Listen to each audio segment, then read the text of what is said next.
maintenance on the CIP concrete homes, or maintenance on the concrete homes that we do.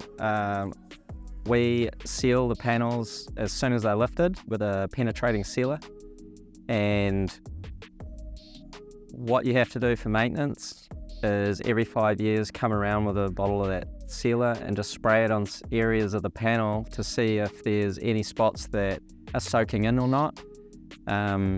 If it's beading, it's sealed.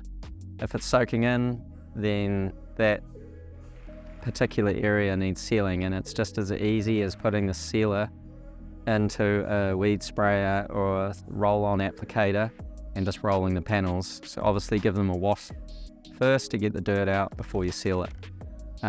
That's as simple as that, and we tell people to check it every 5 years or 10, and that's it. And then that'll keep the concrete looking fresh and new as well.